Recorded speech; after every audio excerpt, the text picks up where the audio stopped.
It's an incredible, incredible honor to say you played with the Dallas Cowboys. You're simply the best. That was as close as you can get to heaven, buddy, without dying.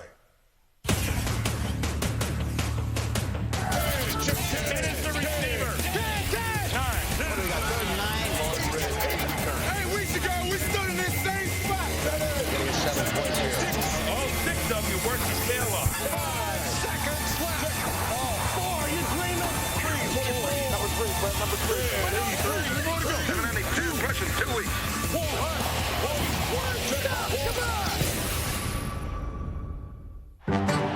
This top 10 countdown features just one team, the Dallas Cowboys.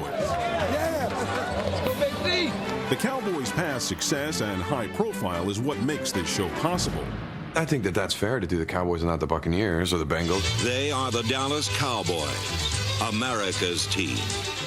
Cowboys are definitely deserving of being America's team. Oh, well, that's just ridiculous. America's team would mean that everyone in America would be wearing their jerseys. Steelers and Eagles, far more purchases of jerseys.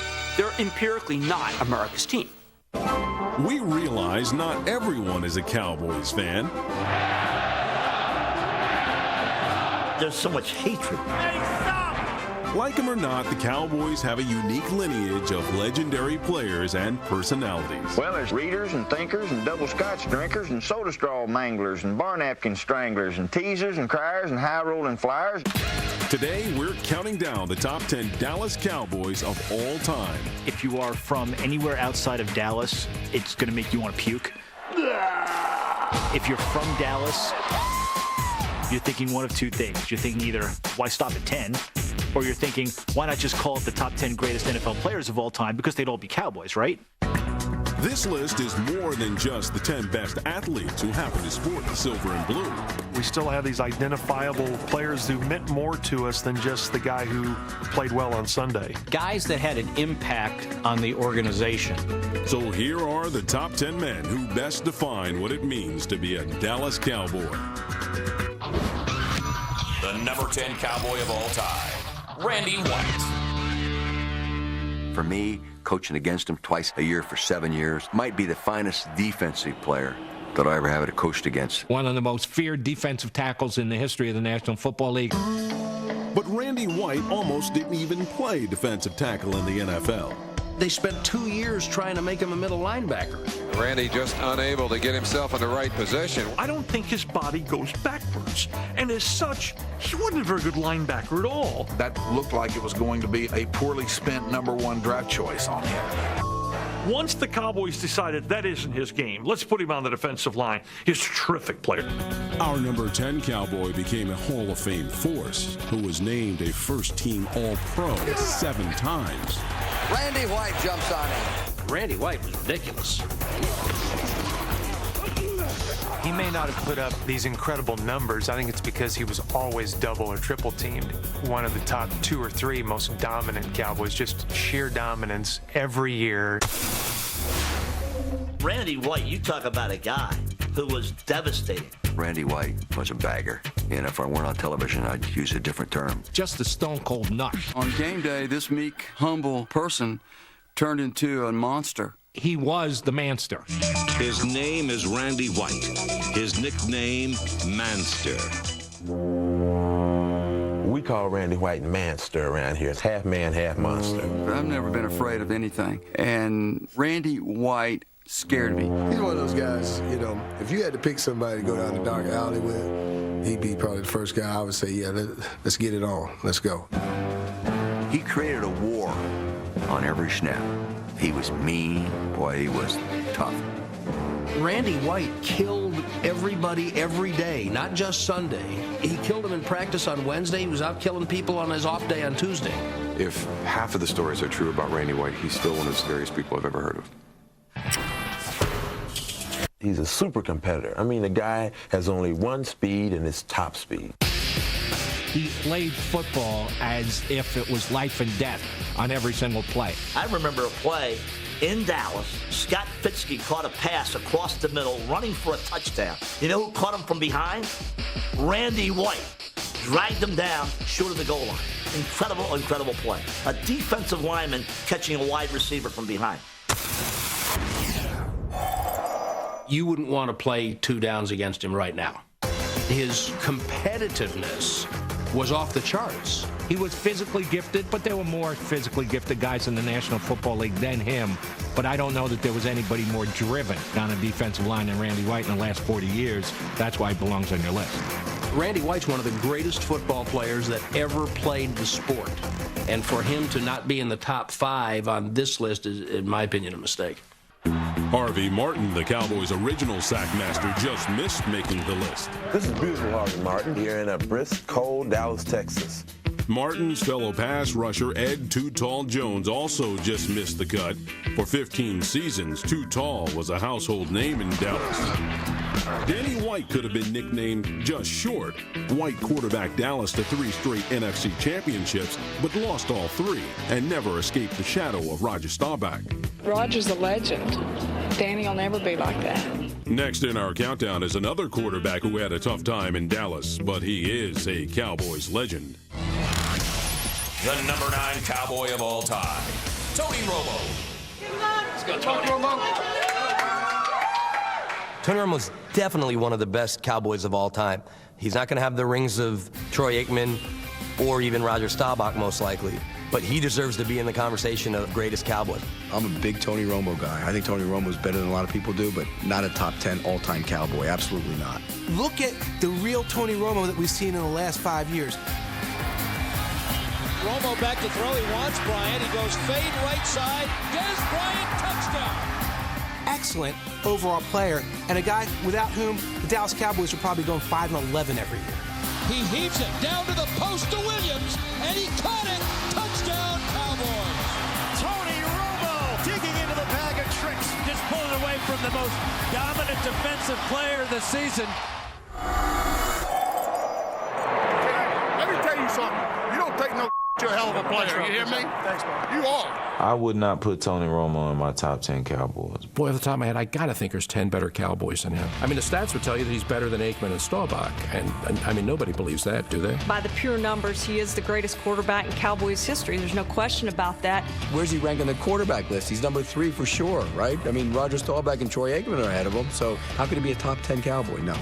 Tony Romo's the 3rd best quarterback in Dallas Cowboys history, behind Roger Staubach and Troy Aikman. Anyone who thinks otherwise is crazy.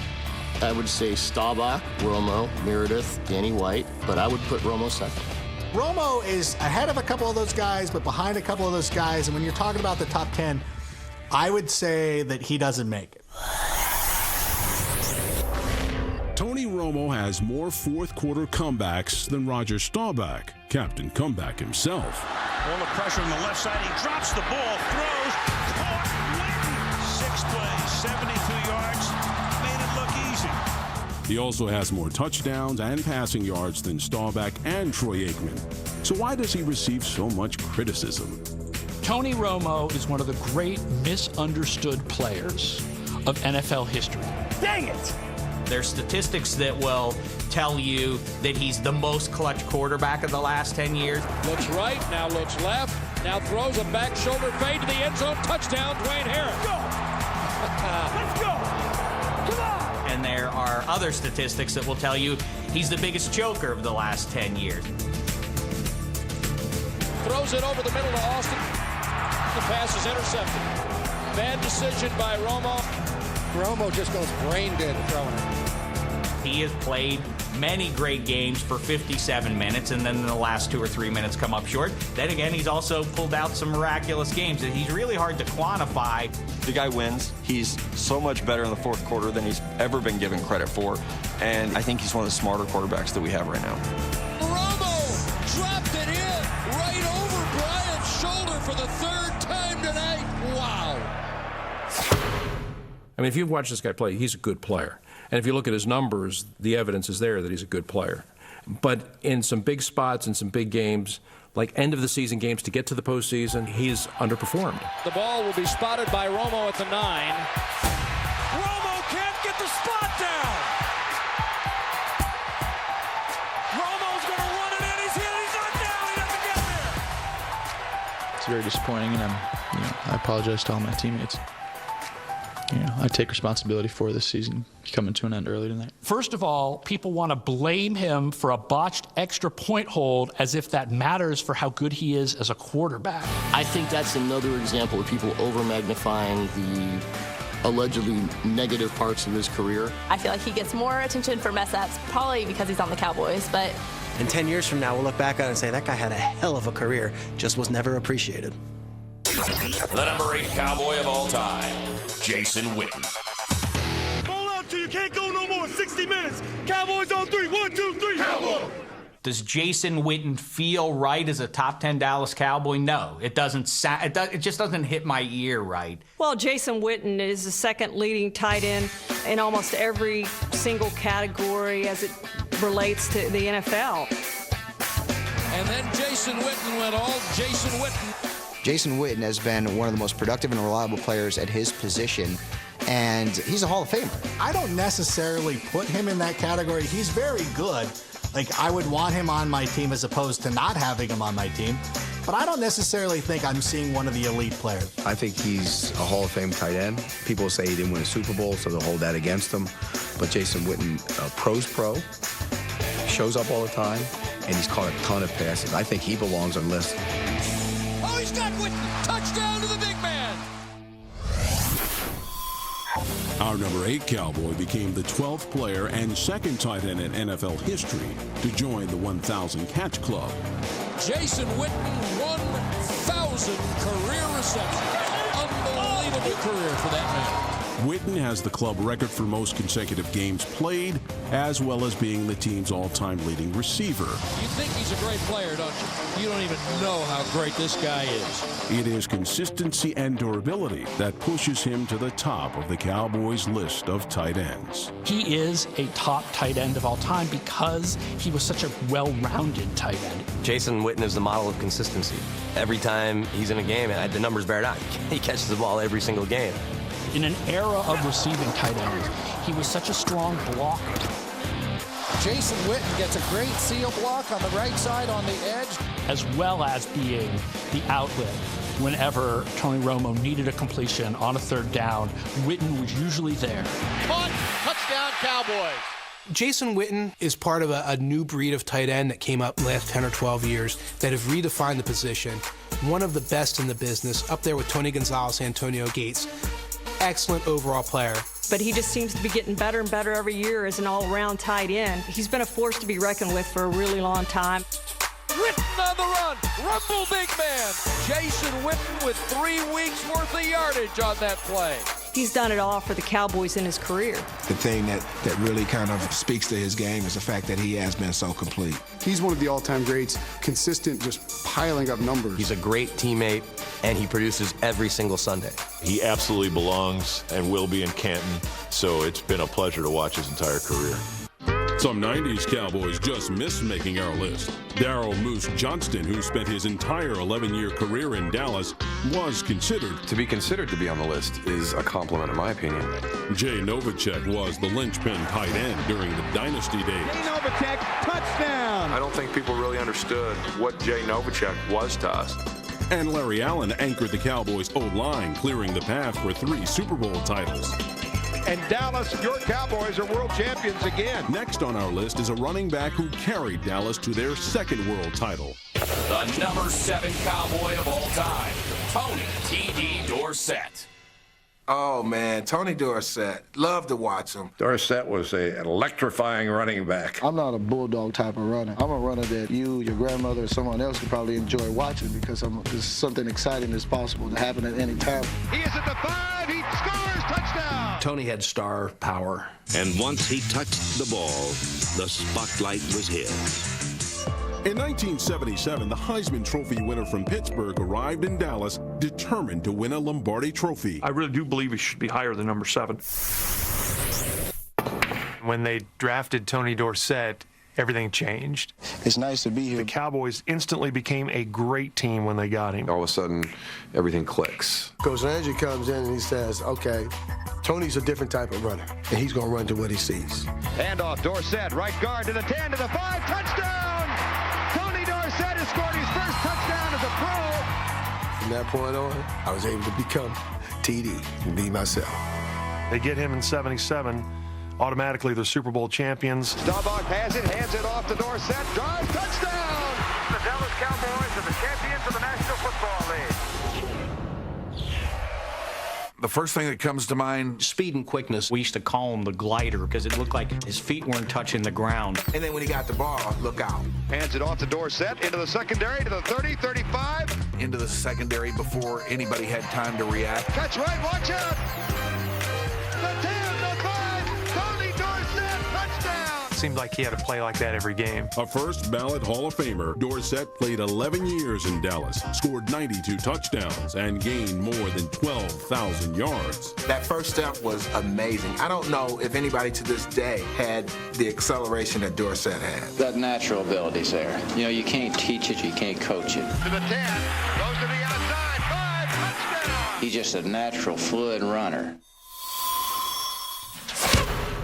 Tony Dorsett could go east and west and make it north or south. Cut and slash and go 80 right now. 50, the 40, he's to the 30, the 20, the 10, the 5, Tony Dorsett, touchdown! You know, they called him Hawk because he had those eyes and he would look and find an opening. I get a ball, my eyes, they light up like silver dollars. On plays that were designed to go to the right, he would bend it all the way back to the other side. He could just see where the hole was going to be. Breaks the tackle. And he could see into the future. He could turn and change direction, a complete 90-degree turn on a dime, go right by somebody. He is in, touchdown Dallas. And here's one reason short of 100 why he's our number 7 Cowboy. What do you have, a 99-yard run? Hand off Dorsett up the middle. Longest run in NFL history, first step, and you got outside and gone. Here he goes, cuts to his right, oh, Still don't know how he stayed in bounds. he's got 2 men to beat. To the 10, the 5, touchdown! So fitting that Dorsett is the guy who's always going to be a part of that record. He was the quintessential home run hitter in football. I think he's one of the 10 greatest running backs in the history of the game, so he surely belongs on your Cowboy top 10 list. The number 6 Cowboy of all time, Troy Aikman. You got to be kidding me. He's ranked there. Great as those teams were, none of it works if Aikman's not there. Cowboys are back on top of the mountain now. You have to have him in the top 5. He's the engine that drove the machine. They were there in the 70s, fell off in the 80s. They're back on top, and they should stay there a while. I've never seen a more accurate quarterback. He's the most accurate thrower I think has ever played the position. Deep ball on a hitch to Irvin, and it's caught. When he was hot, he was as good as I've ever seen, no question about it. Talk to Irvin about the guy's accuracy. If I closed my eyes to run 10 routes, I believe 8 of them would have hit me right in the hands. It couldn't have been thrown any better. Troy's ball comes at you like a missile, and then it stops right here, and it looks at you and says, "Catch me, please." Supersonic laser blast from Aikman to Irvin. Aikman captured the hearts of Dallas fans and never let them down. Well, on the field, that is. His best football was in the playoffs. Some of his greatest games were when they needed him the most in the playoffs. Touchdown! Oh, what a play! How he performed in the most important games of his career, playoff games, Super Bowl games, he was almost flawless. The 6-time Pro Bowler is the Cowboys' all-time leading passer. Number 8 led Dallas to 3 Super Bowl wins and was the MVP of Super Bowl 27. Troy Aikman's the MVP. Some argue that his lack of numbers should put him lower on our list of numbers. I'm a big stats guy. The thing about Troy Aikman that is tough to get past is the fact that he had one season in his career where he had more than 20 touchdowns. 20 touchdowns, that's very pedestrian. He caught it! Touchdown! The numbers aren't important. The only statistic Aikman cared about was winning. Football's about winning championships, and Troy was 3 for 3. And Dallas, you can celebrate because your Cowboys are world champions again. And now, the number 5 Cowboy of all time, Emmitt Smith. I don't see 4 other Cowboys that could be ahead of Emmitt. He's the all-time leading rusher. Early in his career, man, he was doing some things. He made me jump up out of my chair. Now it's Emmitt Smith time. When you have all these Hall of Famers, somebody's got to be 5th. Our number 5 Cowboy has a Hall of Fame resume that lands him in the top tier of our list. First down at the 20. The 15, he's gone. Cowboys didn't want to draft Emmett. Emmett was still sitting there at like 17. They said, well, we got him ranked up here. I guess we better take him. Dallas selects Emmitt Smith, running back from Florida. Good running back. I thought he'd have a nice career, but he's so overachieved. Aikman draw to Smith. Tackles the breaks away to the 10, to the 5.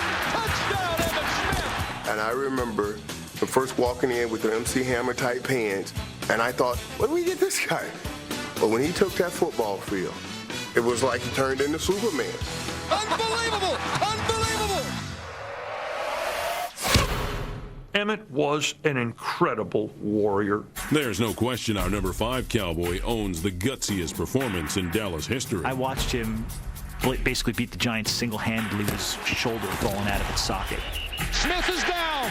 Everything on the line in terms of the division title and home field advantage in the playoffs, and Emmitt Smith is out there with one arm. Touchdown, Emmitt Smith. Cowboys eventually snapped the ball 68 or 69 times, and Emmett got it 42 of those times.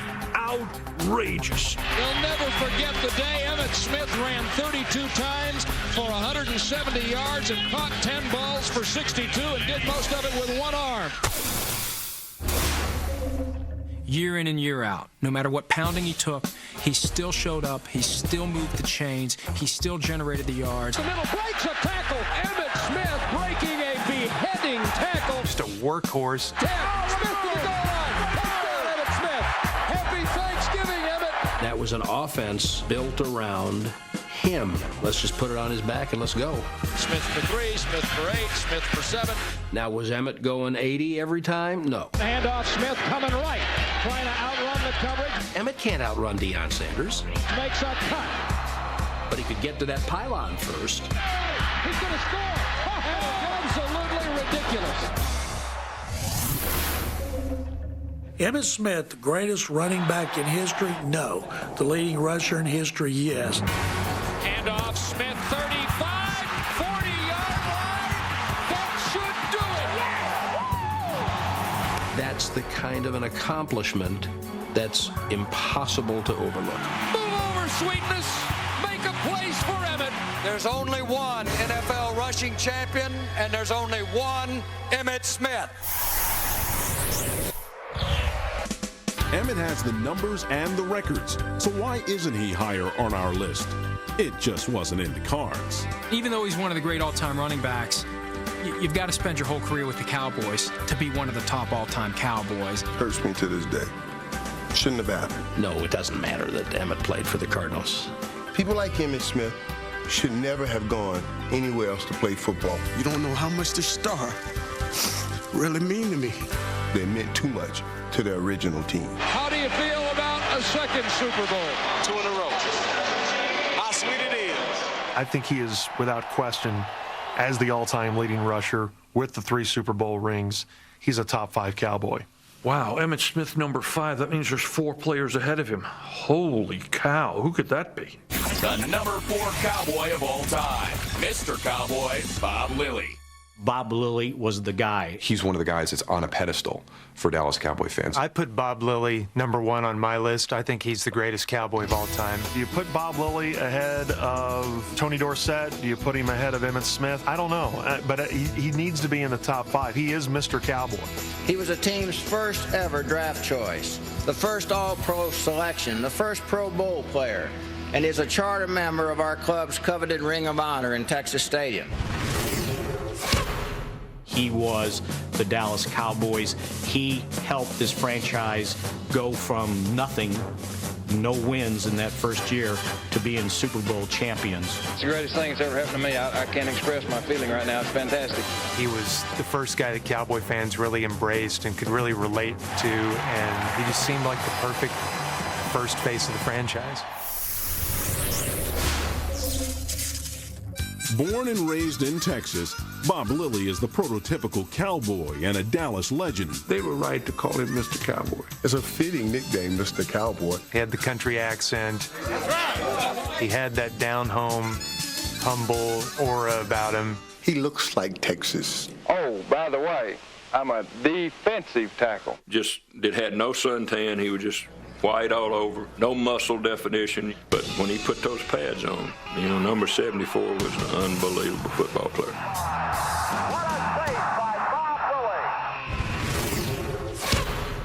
The first great player in Cowboy history. The first great player. Our number 4 Cowboy played in 11 Pro Bowls in 14 seasons and never missed a regular season game. Bob Lilly was a majestic defensive player. He was magnificent. Lilly hits him at the 25. Bob Lilly dominated games. He changed games. He was unblockable. He would knife through offensive linemen instead of riding them out.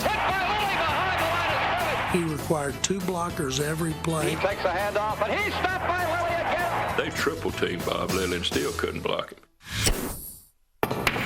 I thought Bob Lilly was the greatest defensive lineman I ever saw. He never gave up on a play, and that's what separates the guys that live in Canton and the guys that play this game.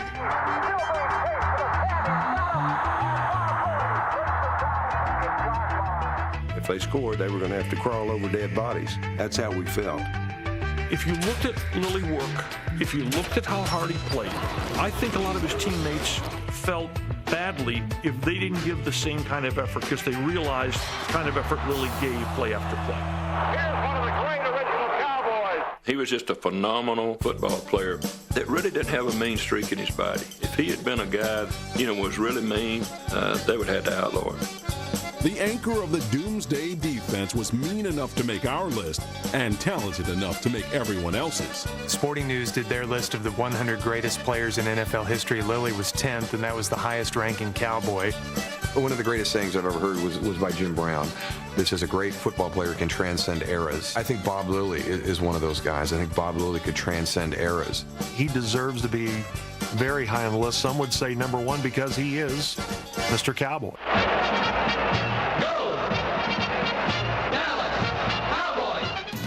With only 10 spots in the countdown, we had to leave off Dan Reeves, whose Cowboy career as a player and coach spanned 3 different decades. Not a top 10er, but I definitely would put him in that next 10. Reeves had a front row seat to watch the NFL's first pure speed demon, Bullet Bob Hayes. Bob Hayes just happens to be the world's fastest living human. But we saved room for another Hall of Fame receiver. The number 3 Cowboy of all time, the playmaker Michael Irvin.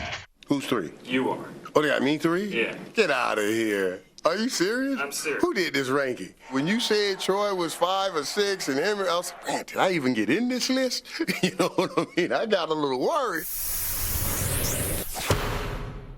In the 1980s, the University of Miami was the college football team of the decade. In the 1990s, the Dallas Cowboys were the professional football team of the decade. Cowboys back to back in the half. There was one constant throughout both of those reigns, and his name is Michael Irvin. After 2 straight losing seasons, the Cowboys needed a playmaker. So in the 1988 draft, they called on the playmaker. After the Cowboys had been so bad for a couple of years, Michael Irvin blew into that building, and I remember Tex Schramm saying, well, with this kid, we've just accelerated our return to the living. In 1991, our number 3 Cowboy was named first team All-Pro. As he led the NFL in receiving yards for his first 5 straight Pro Bowl seasons. Oh, man. The playmaker was equally entertaining after the catch. He had a swagger coming out of Miami that was magnified in Dallas. Showtime. He was a guy who said, look, I know I'm great. I'm going to tell you beforehand I'm going to kick your ass, then I'm going to kick your ass, and then afterward I'm going to remind you very loudly about how I just kicked your ass. And who do you think it is? Michael Irvin. What I do? Make plays. Nothing but make plays, baby.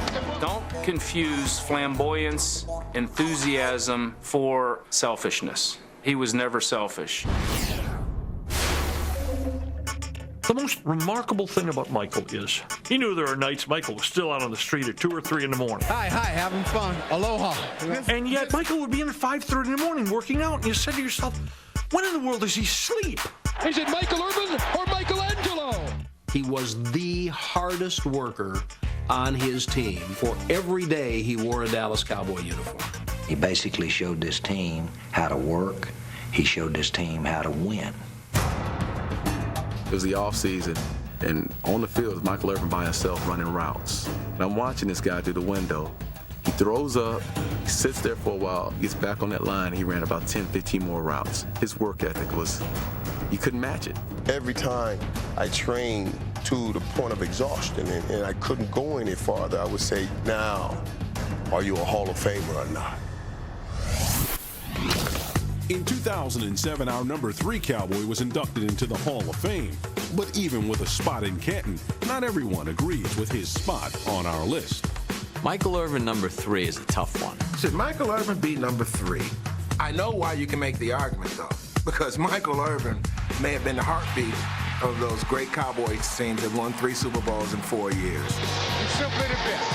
Michael Irvin was the guy who, more than anyone, established them as a great team in the 90s. Get your damn job done today! The problem with putting Irvin in the top 5, I think, is his off-field behavior. Michael Irvin may have created more controversy than anybody in Cowboy history, but he was the epitome of what you want in a leader. We in this game! Damn it, we in this game! There's never been a player in the Cowboys' history who was a better and more effective team leader than Michael Irvin. The Cowboys have been blessed with outstanding defensive backs who didn't make the countdown. Hall of Famer Mel Renfro notched 10 straight Pro Bowl seasons and remains the Cowboys' all-time leader in interceptions. Drew Pearson, also known as Mr. Clutch, was the go-to receiver for the Cowboys in the 70s. Pearson makes the catch at the 5, touchdown! When you look at critical catches, Drew Pearson, I probably made more than any receiver that's ever played the game. The number 2 Cowboy of all time, Captain Comeback, Roger Staubach. Roger Staubach epitomizes the Dallas Cowboys from their inception to today. The only problem I would have with Roger Staubach being on your list is the fact that he's not number 1. Roger Staubach was the man. Play together all day long. Let's go. Everything that Aikman was on his team, Staubach was that and more in the 70s. Roger back to throw across the middle, touchdown! The quintessential Cowboy legend. For 3, set! After winning the Heisman at Navy, Staubach served his country in Vietnam. In 1969, he began serving the Cowboys. Rolling back is Staubach, looking, fired down the middle, touchdown for Dallas! Our number 2 Cowboy led Dallas to 4 Super Bowl appearances and its first pair of championships in 1971 and 77. Roger goes deep across the middle, Clutch Johnson caught, touchdown! Intense leader. Intense competitor. He wanted it more than anybody I'd ever seen. If you're lifting weights, he would get a weight he was comfortable at and say, hey, I bet I can lift this more times than you. And dang if he wouldn't. I mean, he would die doing it. We play a flag football game with Roger every year. It's a charity game, but he takes it as seriously as a Super Bowl. He wants to kill us in that game. I mean, this is a flag football game against a bunch of radio knuckleheads, and he threw some interceptions. He lost the game, and it really bothered him. When you've got a leader that wants to win that badly, it rubs off on everybody. And, of course, there were the fourth quarter comebacks. And I still believe today, with 2 minutes to go and 75 yards, I'll take Roger Staubach with any quarterback in the National Football League. History. Captain Comeback was born in the 1972 playoffs. But that was just one of 23 career fourth quarter comebacks, none more memorable than the Hail Mary. Staubach hit Pearson on a 50-yard touchdown. He had the ability to pull things out of the most dire situations. No matter how much time was left in the ball game. 42 seconds left in the game. Redskins lead by 6. I always believed that Roger could win the game. Staubach throwing in the end zone. Tony Hill! Touchdown! Tony Hill! If he had a down, he had a chance. The Cowboys have come from behind. Roger Staubach has got to be number 1. I can't think of a player more respected by everybody from generation to generation than Roger the Dodger. He figured out at an early age that he was going to be a saint. I mean, that's really what he is. He's Saint Roger Staubach. You know, I enjoy sex as much as Joe Namath. Only I do it with one girl. Roger Staubach remains in Dallas a leader of the community. That has put him in a place where I don't think we'll ever see another athlete from here get. Number one, without a doubt. And now, the number one Dallas Cowboy of all time, Tom Landry. It has to be Tom Landry. Yeah, I don't think you can go wrong with Coach Landry. When you announce it, every Cowboy fan goes, yeah, all right. You know, geez, yeah, you know, why didn't I think of that? The nuts and bolts of the Dallas Cowboys is a man that wears a funny hat. You thought Dallas Cowboys from 1960 to 1989, you thought Tom Landry. After nearly a quarter of a century, Tom Landry is still the only head coach the Dallas Cowboys have ever had. The silhouette shot of him on the sideline, that was the Cowboys' identity. I don't think there was anything about Coach Landry that you didn't look at him and say, this is the Dallas Cowboys. I'd say, without question, he'd be number one. The generation that came after Vince Lombardi, Tom Landry is the coaching icon. Go hard, that away, go hard. He was his own offensive coordinator and his own defensive coordinator. Okay, that's pretty strong. No, yeah, you can use him pretty much in here. Yeah, you can use him. He was an innovator. Great football mind. The man who wore this funny hat fashions some of the NFL's greatest thrills. The offensive linemen all stood straight up and then went down into the three-point stance. They had the shotgun. They had all of these innovations. Lineman's breaking outside. See, there's no use to send him out. Yeah. Just tell him to slow box, see? So while all of this glitz was going on around Tom Landry, he was the quiet man in the fedora, the mastermind of the Cowboy experience.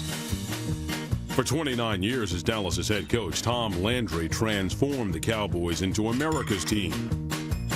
But Coach Landry is the architect of the entire organization, and the Dallas Cowboy organization isn't what it is today without Coach Landry there from the start. My feelings about him are almost heresy. I think if you're going to compare Cowboy coaches, Jimmy is every bit as much the coach as Landry was. How about them Cowboys? There's a guy in our recent memory was only the second head coach of the Cowboys. That kind of tells you the story about Tom Landry, so I have no problem with him being number one. He had a lot more personality than people gave him credit for. I always feel at home on the football field, but to feel at home on the range, I just carry this, the American Express card. But he still was the guy who said nothing funny ever happened on the football field. They asked Walt Garrison, have you ever seen Coach Landry smile? And he said, no, but I was only there 9 years. No one has penetrated the gunfighter stare, the grim face that makes him look like a regional director of the FBI. The expressionless guy walking the sideline, that was game day Coach Landry. I'm not a rah-rah type of coach, especially on the sidelines. Coach Landry felt like preparation was the greatest motivator. It'll be strategy, practice, planning, an overture to Sunday Symphony. Coach Landry ran our team like a corporation. And we had goals, we had methods to obtain the goals, we had critical points to obtain the methods that attained the goals. The goal was to win the Super Bowl. You can't argue with the numbers of our number one Cowboy. A professional sports record of 20 consecutive winning seasons. Fires it deep for Goldie Richards. Touchdown! But the Cowboys won. And the Cowboys had one winning season after another, after another, after another. And Tom Landry was the rock. It's pretty nice. Congratulations. Really happy. 10 times his Cowboys played in the NFC Championship game, 5 trips to the Super Bowl, and 2 World Championships. And the Cowboy coach, Tom Landry, getting a ride off on the shoulders of his team. The Dallas Cowboys are the champions of the National Football League. I still think Roger Staubach should be number one, but when you throw out a name like Tom Landry as the Dallas Cowboys, it's really hard to argue. Hundreds of men have been part of America's team, so it wasn't easy narrowing it down to just the top 10. Once again, it's a demonstration that this Cowboys organization is just flat out spoiled. I mean, I hate the Cowboys. Dallas, we hate you. Dallas. The fact that you have an argument of Dorsett versus Emmett or Troy versus Roger, it's such an embarrassment of riches when you go down the list. Dandy Don, Too Tall Jones, and then Roger. DeMarcus Ware's a great player. Leroy Jordan. You got to have a Randy White in there. Danny White, Chuck Howley. I would think Leon Lett. Preston and Drew Pearson. It makes your head spin at times compared to other franchises in the league. It's clear this list is debatable, but as they say, opinions are like tolls. Everybody's got one. One thing's for sure, America's team always gives us something to talk about.